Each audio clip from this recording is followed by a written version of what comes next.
Hi, everyone. Thank you for joining us today for Safety Before the First Step, the second webinar in our ladder safety webinar series in partnership with Werner. My name is Pam O'Brien, and I'm here from the American Ladder Institute, and I'll be passing things over to Milton Diasis, Job Safety and Security Manager at Werner, who will lead today's presentation on Safety Before the First Step, Inspection and Setup. Before we begin, a few quick introductions and announcements. For those of you unfamiliar with the American Ladder Institute, ALI for short, it is a not-for-profit association dedicated to promoting the safe use of ladders. Its members are affiliated with the ladder and ladder component manufacturing industry, and ALI is the American National Standards Institute approved developer of ladder safety standards. Each month, the ALI and its partners sponsor National Ladder Safety Month, a campaign all about promoting the safe use of ladders, both at home and at work. This year is the 5th celebration of National Ladder Safety Month, and we are excited to bring you this series of webinars covering how to safely choose and use ladders. Werner has partnered with the ALI to bring you a 4-part series of webinars that promote ladder safety. Werner actively advocates for ladder safety and accident prevention through their range of innovative product solutions, in-person training, and online educational programs. Finally, before I pass this over to Milton, we will be taking and answering questions throughout this presentation. Please use the Q&A tool on your screen to submit questions. We will also leave room at the end of the presentation for any follow-up or remaining questions. We will also be sharing the recording and slides of this presentation, excuse me, with all attendees later this week. Next slide. Our presenter for today's webinar is Milton Diasis, Job Site Safety and Security Manager. In 2019, Milt joined Werner as the Job Site Safety and Security Manager to lead fall protection and ladder safety trainings, conduct site walks, and share his product knowledge with end users. Milt is exceptionally passionate about making sure everyone goes home safely at the end of the day. When he's not working, Milt can be found in the mountains, hiking, fishing, and hunting. Also joining us is Lowell Rumpf, Product Manager for Climbing at Werner. Lowell will be helping us answer any technical product support questions that come up on today's call. With that, I'll pass it over to Milton. Thank you, Pam. Much appreciated.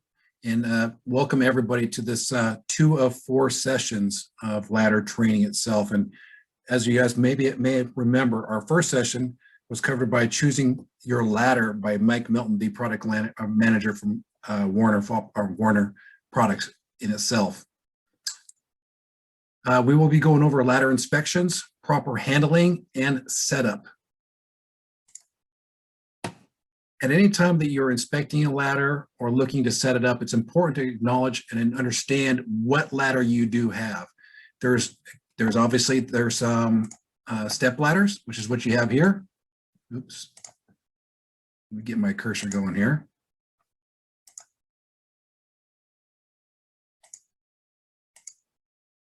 Step ladders. Then you have multi-functional ladders, ones that can actually be leaned up against the wall or actually stand upright. And then more multifunctional ladders. And then of course your extension ladders, either fiberglass or aluminum.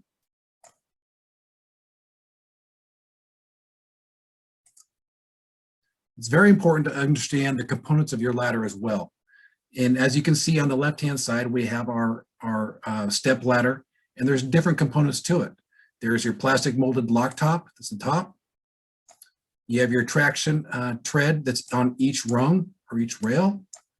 And then you have your feet within your ladder itself. And then of course your rear horizontals that help support the ladder. On the right-hand side here, you have your extension ladder, and there's very important components here too as well. You have to understand that there's the rungs, you have your pulley system, your rope, and then your lock assembly, and then of course your feet here too as well. All very crucial components to each ladder. It's important that we inspect each and every part of those ladders.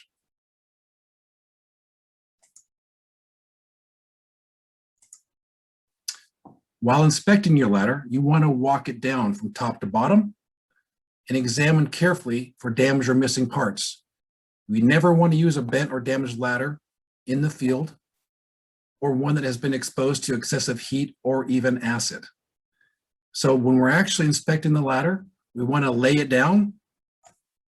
We want to inspect to check the rails. They're not cracked. They're not split or frayed. We also want to check the rungs of the ladder, for instance here, and make sure they're not bent. And check for the foot pads that are not missing, because if they are missing, you must take the ladder out of service. Then you want to lift the ladder up, okay? And you want to check for the top, make sure it's not cracked as well. Check the spreaders.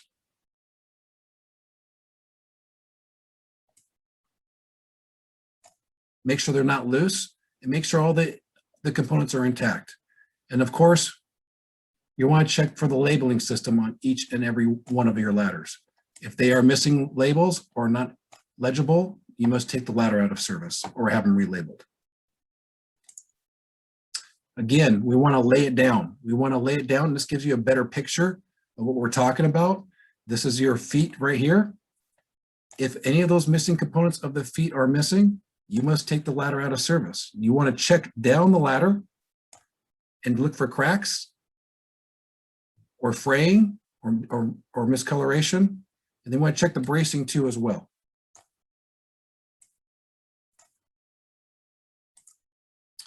And of course, we'd like to lift it up too. Just like I mentioned earlier, and this gives you a better picture of what we're talking about. Here's the spreaders here. If they are not, if they're actually unstable, you might want to look at replacing that ladder and take it out of service.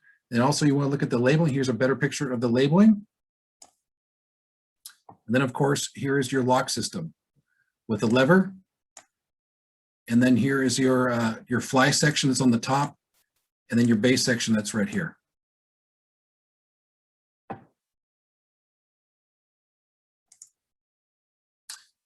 Don't forget, after you've inspected your ladder and you do find something like here on the left-hand side, a bent rung, you must take that product out of service immediately, and you must tag it and dispose of it properly. When we dispose our ladders, we do not want to cut it horizontally across the ladder. We want to cut it straight up and down the ladder rungs itself and dispose of it.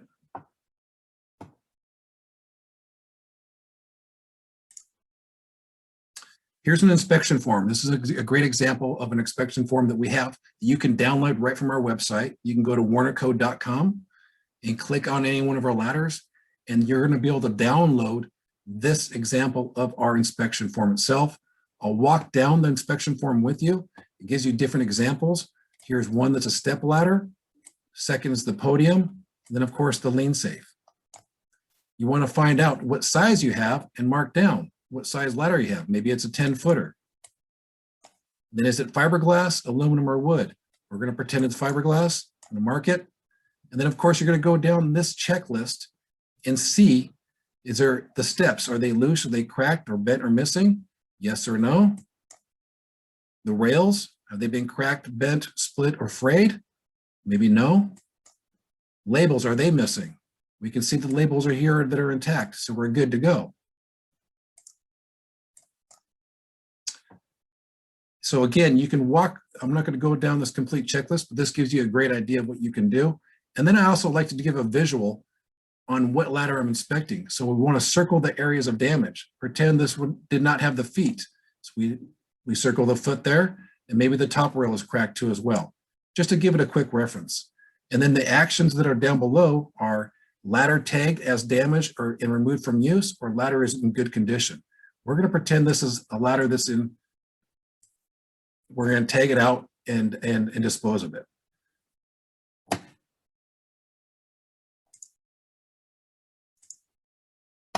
Ladder handling.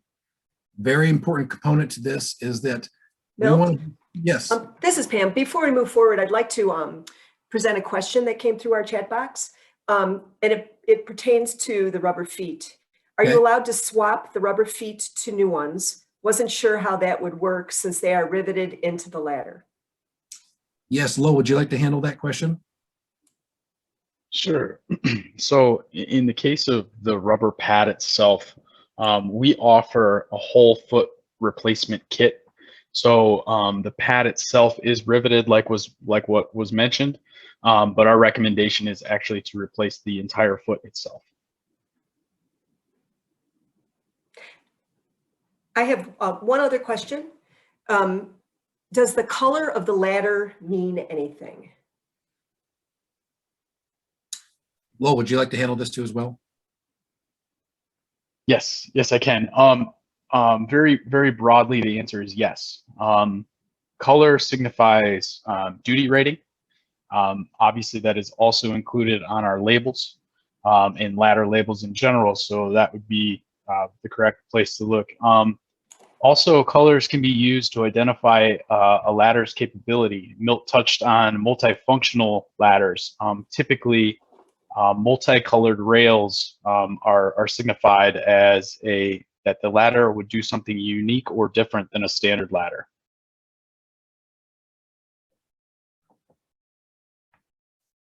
Thank you, Lowell. Pam, is there additional questions?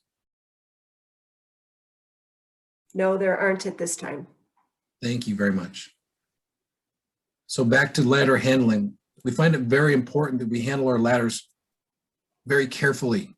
And the reason for is, one is that you can be injured carrying a ladder, and you can imagine some of these ladders can weigh up to 60 to 80 pounds.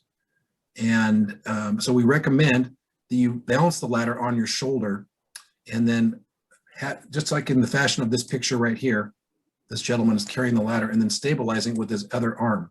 And then also you want to be careful and visually up and down the ladder. You're not banging into something in the front of you or behind you as you're going through doorways and breezeways. And then for longer ladders, like I mentioned, they can weigh up to 60 to 80 pounds. We want to make sure that we're actually using our partner and carrying it with not one, but two people, and on the same side of the ladder. If one person's on one end of the ladder, what could happen is it could cause unevenness. You could slip and you could fall, or it could cause a back injury too as well. This third part here is to secure the ladder on your vehicle before transporting. A, because obviously we don't want it falling off the truck, but B, what happens is if it's not secured properly and there's vibration as you're driving, those rivets that are inside the ladder or actually fastening the ladder together are going to become loose. And of course, we do not want to ever drag or drop our ladder. If we drag our ladder, we run the risk of our feet actually rubbing on the ground and becoming unintact. So we don't want to do that. Extension ladder setup. Very crucial part to this. It's a 4-step process. And what we want to do is we want to actually put the foot of the ladder up against the wall, just like it is here in this manner.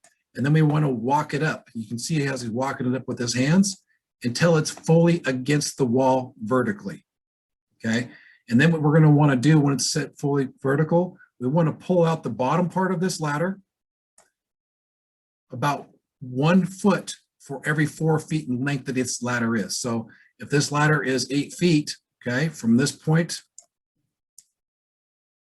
to this point, we're going to want to pull that ladder out 2 feet from the edge. So instead of it sitting vertically like this, it's going to be sitting in a manner like this. That's maybe too far of an angle, but you want it about 75.5 degrees, which is right here. Okay.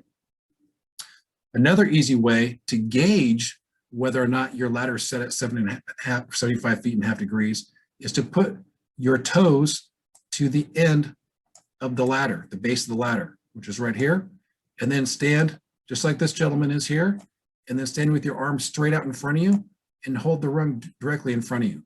That should give you about 75.5 degrees, which is the proper setup for an extension ladder. And then as you fully extend it and you extend the fly, which is this top rail, it's right here, you want to make sure that you're 3 feet above the rooftop, which is about 3 rungs. You'll see there's 1 rung here, 2, and then 3.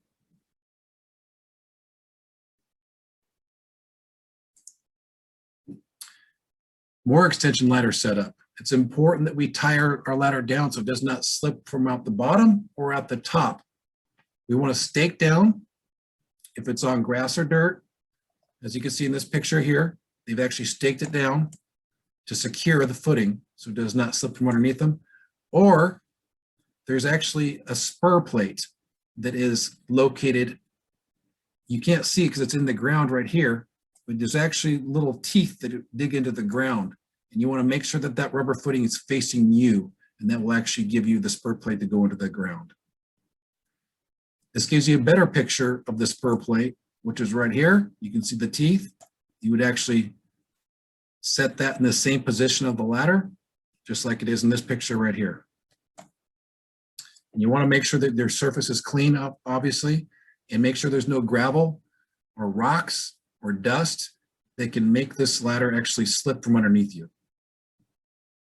And finally, we want to tie off our extension ladder to the rooftop.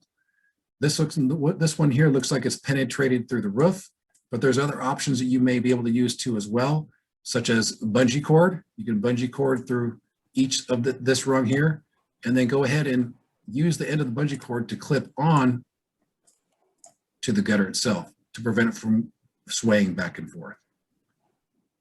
Milton, we have a question. Okay. The question is, how do we extend the ladder after it's leaning if we don't have a rope system? How do we extend the ladder if we do not have the ladder? Lowell, do you want to handle this question too? From my understanding, that most extension ladders have a rope system. And if they don't have a rope system, what should we do? Yeah, I did, maybe I'll ask for a little bit of clarity. For a 16-foot ladder, there is the case that there may not be a rope. It looks like Quentin asked that question. If you could provide maybe a little bit more clarity, I'll try to help you out on an answer there, on just the approach you're trying to take.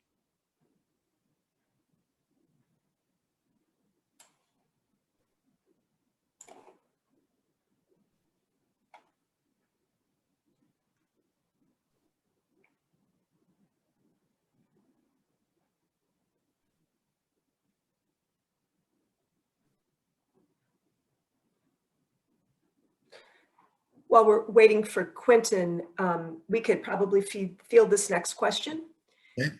How do you allow for uneven surfaces? Is there any safe way to use shims of some sort? We are going to cover that. Thank you for asking that. That's a great question, and we're going to cover that here in the next few slides. I do appreciate that, and you're going to see that we actually have levelers that we can attach to our ladders that are accessories and can be purchased after online or from your distributing partner that you want to purchase from. So perhaps we could move on and once we hear from Quentin, go back to this initial question. Great, thank you. You're welcome.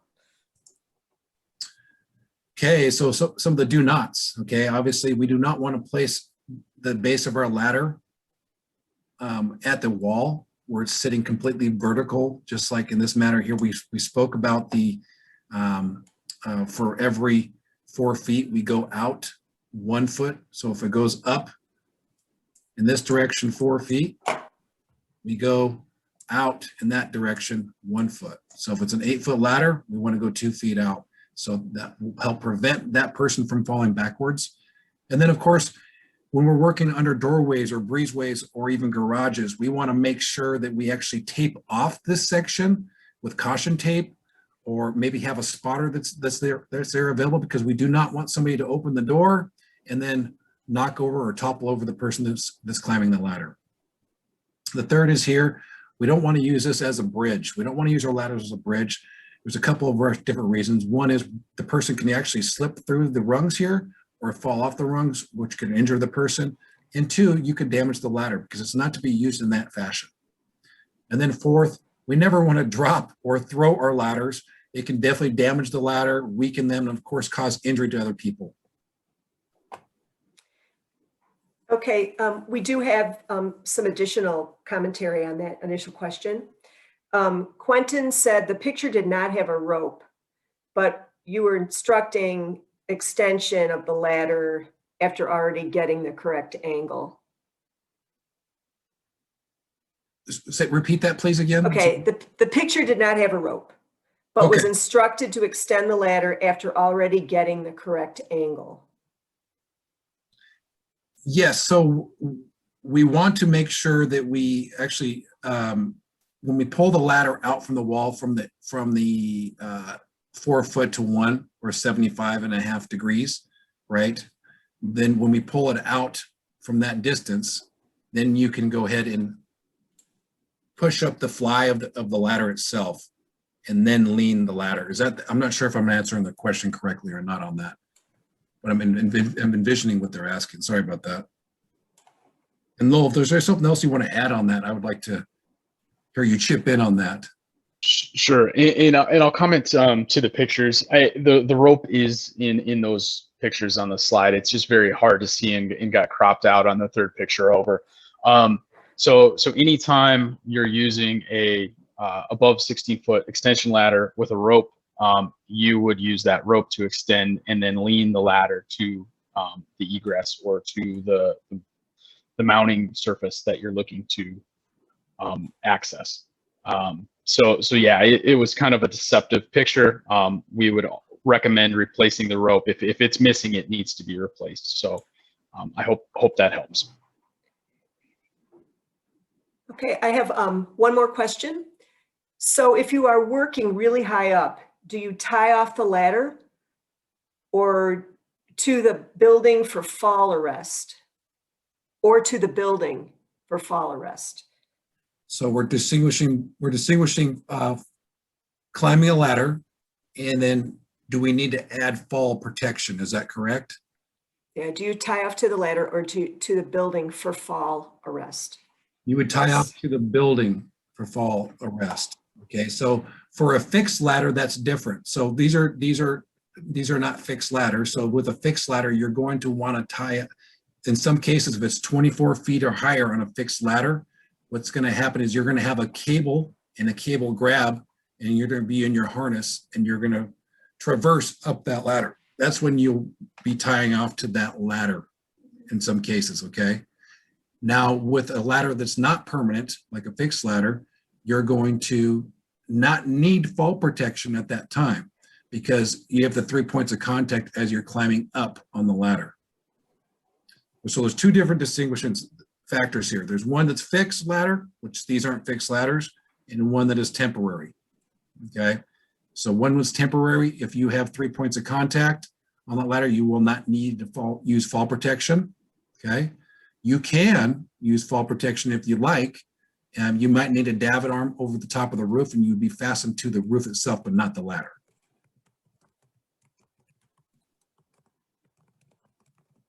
I hope that answers some questions. Would you like me to move on, Pam? Yes, please. Great, thank you. Again, somebody had a great question earlier. Don't place blocks, bricks, or other loose materials under the ladder to adjust for uneven ground.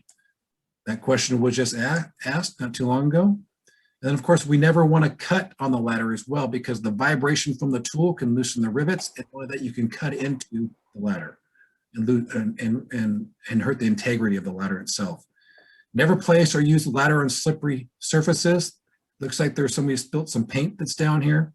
So of course, we want to make sure we mop that up or sweep it up or clean it up in some fashion to make sure that the floor is not slippery. And then of course, we never want to store our ladders near chemicals, acids and so forth, because it may weaken the ladder. Milt, I have a couple more questions. Okay. The first one is there a point at which ladders exposed to sunshine and weather that the fiberglass has faded, does the ladder become unstable as long as the plastic parts are in good condition? I have my form of answer, but I want to hear from the product manager, Lowell, on this. Lowell, can you please chime in, please? Sure. So in the sense of UV exposure and fading of the ladder, what you can have is fiber blooming, and that's the fiberglass coming up through the resin of the ladder, which is an uncomfortable position, you know, with bare hands if you're handling it without gloves. However, the structure will not be affected, so it will remain as strong. And that can be prolonged by adding a wax covering to help with some of that UV exposure. And we also talk through possibly using a UV additive as well as an exterior coating to help keep the ladders in service longer. Perfect. Thank you, Lowell. Okay, shifting gears, one more question. Can I use a ladder inside the basket of a man lift if the lift won't go high enough? I would suggest not using a ladder inside of a man lift. They're designed and they have a rail specifically for that man lift or articulating boom lift. It's for that protection of the person. And also what may happen, first of all, I would say that's a no. You cannot use a ladder inside a man lift. You want to always follow the instructions of that manufacturer of the lift. Maybe it's a scissor lift or like you said, I mentioned a man lift or articulating boom lift. We always follow the instructions and the safety instructions within that manufacturer. To my knowledge, now this is to my knowledge, I have never seen that be approved, but there may be some certain circumstances where it is approved. Okay, we have no further questions at this time. Thank you. Additional safety tips. Of course, we want to maintain our ladders. Okay, we want to maintain our ladders and make sure that they're upholding and holding their integrity throughout their life and longevity of our ladders of always. And I think cleaning the spills and wiping off the rungs is very important. Then also keeping we want to lubricate the spreaders. We want to lubricate the hinges and locks too, and the pulleys to make sure they're operational correctly. And then of course we want to wear non-slip shoes and make sure they're free of mud, oil, or any slippery residue. And of course, this is our solution for using the right tool for the job. Here on the far right, you will see that here is our leveler system. You can actually buy one for each side if you like, but this is a leveling system that go ahead and fastens to the ladder itself, and you can purchase it as an accessory.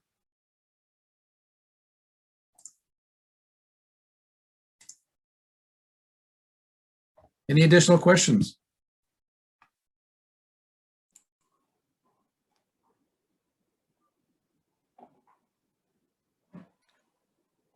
I don't see any at this time. Okay. Oh, wait a minute. Let's see. Yeah, no more questions. All right. So I'd like to thank everyone for joining us today and Milton Lowell for sharing their expertise with us. The next webinar in our ladder safety series takes place next Tuesday, March 16th, and will focus on safety while climbing. You can register for this webinar at laddersafetymonth.com under Participate, Scheduled Events. There, you can also find the recording of this webinar and last week's session on choosing your ladder. Next slide, please.